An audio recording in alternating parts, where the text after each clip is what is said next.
ओ पांकी ओ मत कर रहे ओ बस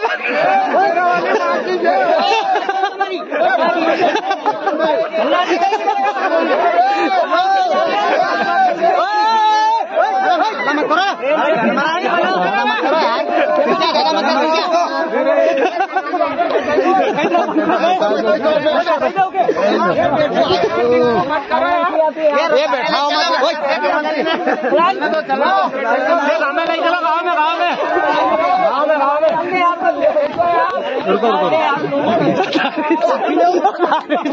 में